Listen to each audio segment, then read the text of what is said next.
Решения на задачите от домашното, по които имаше въпроси в часа.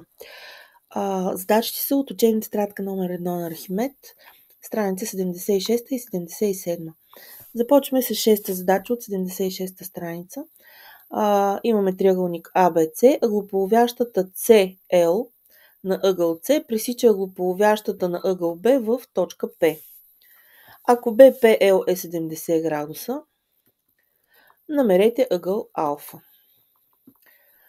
Започвам с... Това е много стандартна задача за пресечна точка на ъглополовящи. Първо си отбелязвам, че тези ъгли са равни. Означавам ги хикс и y. Разбира се, може да изберете и други буквички.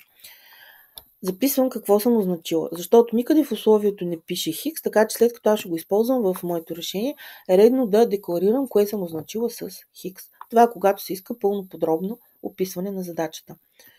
Означаваме ъгъл А, Б, П равен на ъгъл С, Б, П равен на хикс. Защо? Защото Б, П е ъглополовяща. Така с едно редче, хем заявих, че ъглите са равни, хем ги означих с хикс. Обясних защо. После означаваме другите два ъгъла. Ъгъл АЦП равен на ъгъл BCP равен на Y, защото CP е ъглополовяща.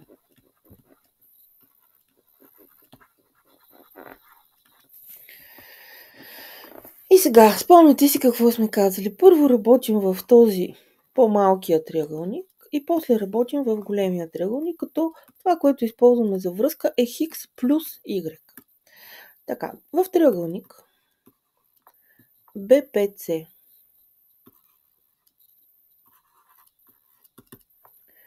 даже не е нужно да стигаме до сбор на ъгли в триъгълник, защото имаме външен ъгъл, а той е равен на сбора от другите два вътрешни ъгли на триъгълника. Ъгъл LPB, ето този, е равен на хикс плюс Y. Защо външен ъгъл? Когато в чертежа има повече триъгълници, е добре да декларираме в кой триъгълник или четириъгълник работим. Тоест хубаво да кажем в триъгълник BPC. Така, добре, окей, в такъв случай излиза, че 70 е равно на хикс плюс Y. Тоест ние намерихме колко е хикс плюс Y. После, в триъгълник ABC отново ще използваме сбор на ъглите. Този път имаме вече по 2 хикс и 2 Y. 2 хикс плюс 2 Y плюс алфа е равно на 180. На какво основание? Сбор на ъгли в триъгълник или само ъгли в триъгълник. Но ние знаем, че хикс плюс Y е 70.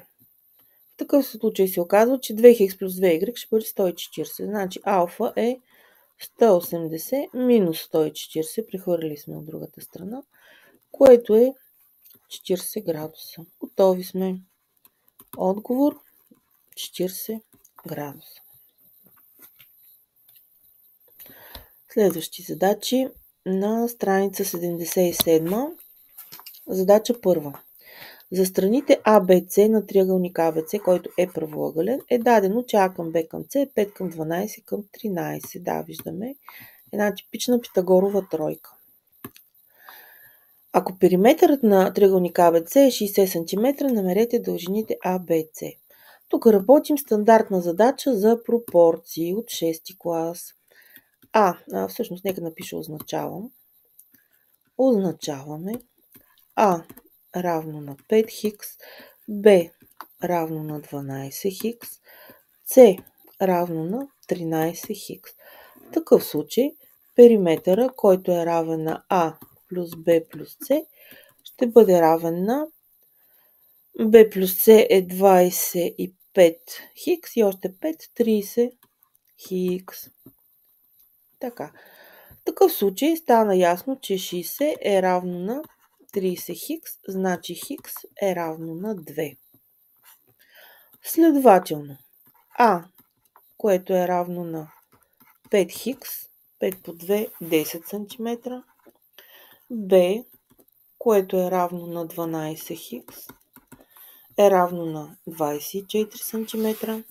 И С, което е равно на 13 хикс, е равно на 13 по 2, 26 см. Да, наистина става точно 60 см. Подточка А е решена. Лицето на АБЦ. Нека не забравяме, че АБЦ е правоъгълен. Лицето на правоъгълния триъгълник е А по Б върху 2. Тоест 10 по 24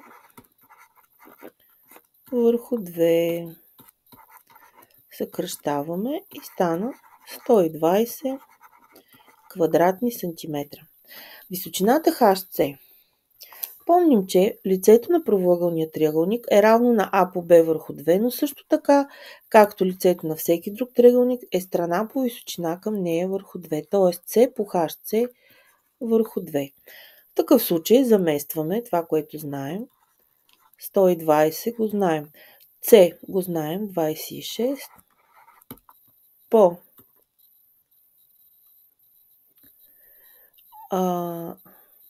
HC, което не го знаем, върху 2. Тук стана 13. Няма да е цяло число. Окей. В такъв случай 120 е равно на 13 по HC. Значи HC е равно на 120 13 см. Само да погледна дали нямам някъде техническа грешка. Ако С е прави ъгъл, действително А и Б са нашите катети. Т.е. наистина 10 по 24, 120 см.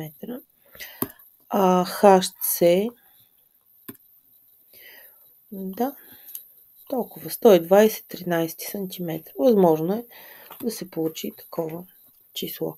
Няма да си играя да го правя на смесено число. Мисля, че това е достатъчно за случая. Втора задача. На чертежа триъгълник ABC е правоъгълен. Ако А към Б е 3 към 2 и CH е височина към хипотенузата, намерете ъгъл Хикс. Щом CH е височина, значи тук имаме прав ъгъл. А и Б са острите ъгли в правоъгълен триъгълник. Означаваме веднага първата А и Б не е алфа и бета. Означаваме алфа равно на не, тук няма да е хикс момент, защото имаме хикс горе. Нека да е 3y. И бета е равно на 2y. Какво ще използваме? Сбора от острите ъгли на правоъгълния триъгълник е 90 градуса. Алфа плюс бета е равно на 90 градуса. На какво основание? Сбор на ъгли в правоъгълен триъгълник. В такъв случай 3y плюс 2y е равно на 90. 5y е 90, значи y е равно на 90 делено на 5, което е 16. 18. 18. И сега се връщаме и намираме алфа и бета. Всъщност, нас не ни трябва точно алфа и бета, нас ни трябва само алфа. Защо? Защото триъгълник AHC също е правоъгълен и алфа плюс хикс също дават 90 градуса. Тоест, ние като намерим колко е алфа, ще намерим и хикс. Между другото ще разберем, че хикс е равен на бета. И това сме го обяснявали защо. Така. Следователно, алфа е равна на 3 пъти y е равна на 3 по 8, 24, 3 по 1, 3 и 2 на 54 градуса. в триъгълник А, H, C, алфа плюс хикс е равно на 90 градуса. Между другото, тук можеше да напишем триъгълник AHC тире правоъгълен.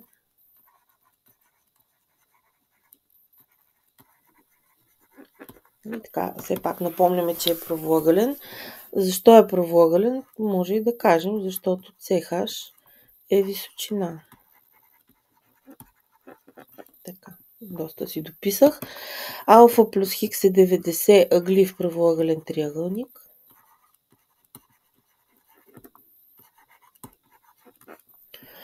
Следователно хикс е равен на 90 минус алфа, което е равно на 36 градуса. Отговор 36 градуса. Преди малко казах, че хикс ще бъде равен на бета. Вярно ли е това? Да. Бета е 2 пъти y, 2 по 18, 36. Защо се получава така? Защо винаги този ще е бета, а другия ще е алфа? Хайде ще го покажа. Още веднъж. Представете си, че имаме произволен правоъгълен триъгълник.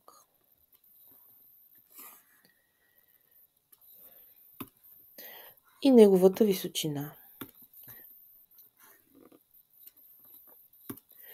Имаме алфа, имаме бета. Знаем, че алфа плюс бета дава 90 градуса. Тук имаме прав ъгъл. Алфа плюс бета дава 90 градуса. В такъв случай мога ли вместо бета да запиша 90 минус алфа? Мога. Те се допълват от 90. Значи, ако алфа е 30, бета ще бъде 90 минус алфа 60, за да може заедно да дадат 90. Тук е 90 минус алфа. Добре, ако погледна в този триъгълник, който също е правоъгълен, двата му остри ъгъла също се допълват до 90 градуса, значи сборем е 90. Тоест тук ако е 90 минус алфа, тук трябва да е алфа. И опа! Виждаме, че какъвто и да е триъгълника, няма значение какви са ъглите. Ако тук е алфа и тук е алфа, когато имаме височина. По същата логика, в другия триъгълник, ако тук е алфа, тук трябва да е 90 минус алфа. Тоест, този ъгъл и този ъгъл винаги ще бъдат равни. Сега, ние 90 минус алфа може да си го наречем и бета, няма значение. Въпросът е, че този ъгъл винаги се проявява тук и този ъгъл винаги се проявява тук. Защото от теоремите за сбор на ъгли. Независимо какви са тези ъгли. А ако триъгълника е правоъгълен, да помним, че този триъгълник е правоъгълен и сме пуснали височина към хипотенузата, не ъглополовяща, не медиана, височина, защото само тогава ще имаме прав ъгъл, то се оказва, че този ъгъл тук е бета, а този ъгъл тук е алфа. Така беше и в нашата задача. Оказва се, че ние намерихме, че хикс и бета са по 36 градуса. Трета задача от тетрадката. От страница 77. В триъгълник ABC BL е ъглополовяща на ъгъл B. Ако ъгъл B е 2 пъти по-голям от ъгъл А, а C е 3 пъти по-голям от ъгъл B, намерете големината на ъгъл ALB. Както казах, стараем се да направим възможно най-реалистичен чертеж. Значи А ще бъде 3 пъти по-голям, С е 3 пъти по-голям от Б, а Б е 2 пъти по-голям от А. Значи тук ни става ясно, че С ще бъде тъп, защото няма как. Ако А е хикс, Б е 2 пъти хикс, а С е 6 пъти хикс. Сега ще го покажа така. Ако сте направили чертеж, в който сте направили С остър и след като намерите ъглите, забележите, че не сте прави, какво ще направите? Задрасквате чертежа, нали? Това сме го учили. Задрасквате чертежа и си правите нов, който е по-реалистичен. Не се оставяйте да работите с чертеж, който абсолютно не отговаря на истината. Случвало се е в час. Понякога, като чертаем, или не сме преценили, или още не сме изчислили някои неща и след като ги видим, не може да оставим чертежа да бъде нереалистичен. Така, триъгълник ABC. Започваме с ъглите. Означаваме ъгъл А равен на хикс, ъгъл Б е равен на 2 пъти хикс, а ъгъл С е равен на 3 пъти по 2 пъти хикс, т.е. 6 хикс. В такъв случай хикс плюс 2 хикс плюс 6 хикс би трябвало да е равно на 180 градуса. 9 хикс е 180, значи хикс е равно на 20 градуса. Следователно, ъгъл А е 20, ъгъл Б е 40 градуса и ъгъл С 6 по 20 120 градуса. Така, вече знаем кое какво е. Ето тук ще си напиша 20. Момент обаче. Имам ъглополовящата BL, т.е. аз няма да пиша, че BL е 20, е 40, ами понеже тук имам ъглополовяща, направо ще си ги напиша 2 по 20. В случай, че ми потрябват. Така, и големия тук е 120 градуса. Сега, ако трябва да съм честна, чертежа ми пак не е много реалистичен, защото при положение, че тук е 20 и тук е 20, значи този триъгълник трябва да е равнобедрен. Триъгълник ABL, той не е много равнобедрен, но да кажем, че за сега ще работя така. Искам да намерим големината на ALB.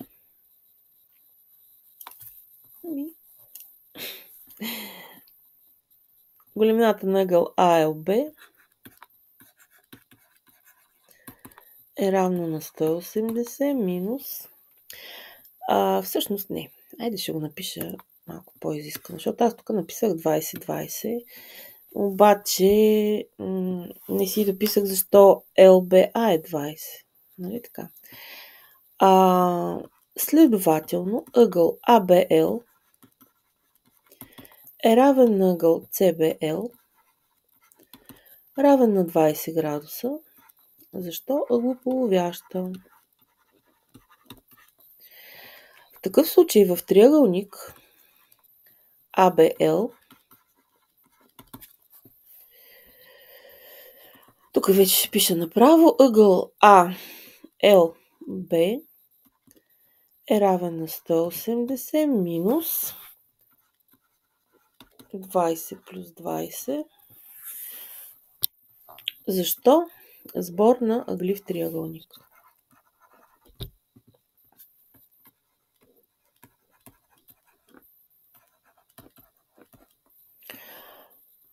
Тоест 180 минус 40, отговор, ъгъл ALB е равен на 140 градуса.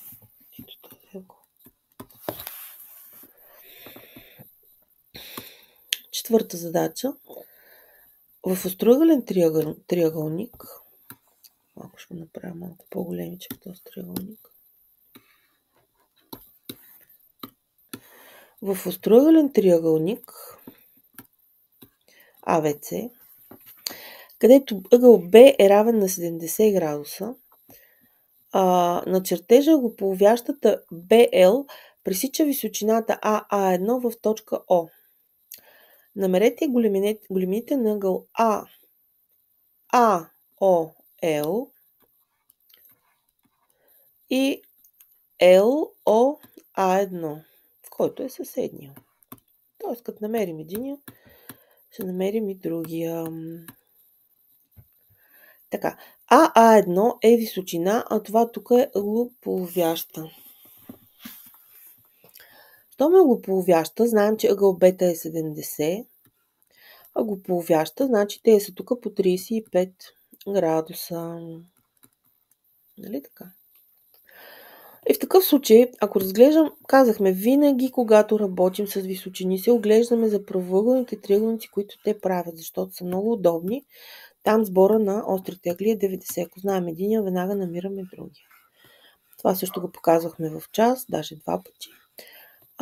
Пресечна точка на пресичане на ъглополовяща и височина. Основна задача. Гледаме триъгълник ОБА1. И тук ще намерим този ъгъл. Пък той е равен на този. Като намерим този, можем да намерим този, въпреки че този още е по-лесно като външен ъгъл. Изобщо имаме много възможности. Знаете, че особено в геометрията винаги има повече от едно решение, повече от две, много често са и повече от 5 решенията. Стига да ни се играе да ги правим. Така, започваме с там да обясним кое какво е. Ъгъл Б, ъгъл АБЛ, ъгъл АБЛ е равен на ъгъл CBL и е равен на 35 градуса. На какво основание? BL е ъглополовяща.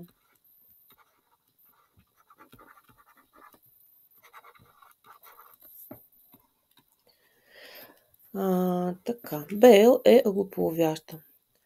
Забелязвате, че когато имам буквени означения на ъглополовящата, си давам труда, тук в основанието, което записвам, да запиша BL е ъглополовяща. Сега, можех ли само да запиша ъглополовяща? Можех да го запиша. То винаги има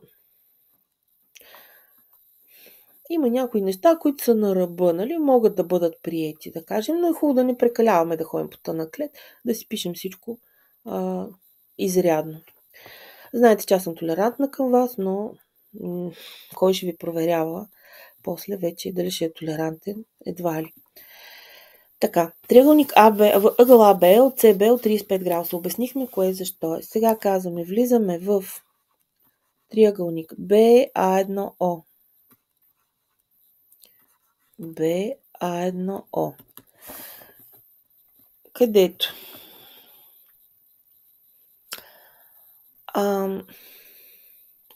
всъщност, знаете ли, можеше да си дам труда, много мраза да изписвам пълни с ъглите, можеше да кажа, че означавам ъгъл AOL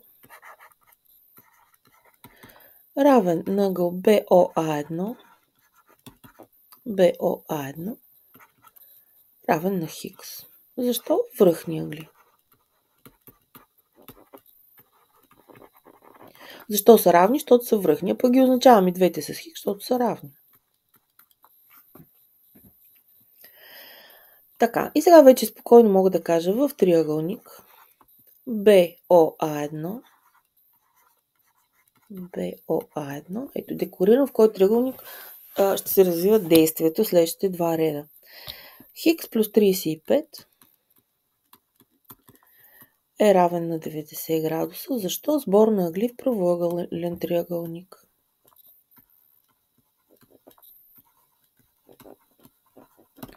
В правоъгълен триъгълник. Следователно, хикс е равно на 90 минус 35, което е 55 градуса. Чудесно. Значи АОЛ, който търсим е 55 градуса, а другия, дето го търсим, е съседния му.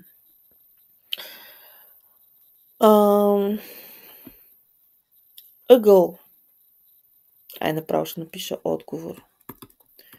Ъгъл АОЛ е равен на 55 градуса. Ъгъл LOA1 е равен на 180 минус 55. Защо? Съседни ъгли. Тоест, ъгъл LOA1 е равно на 125 градуса.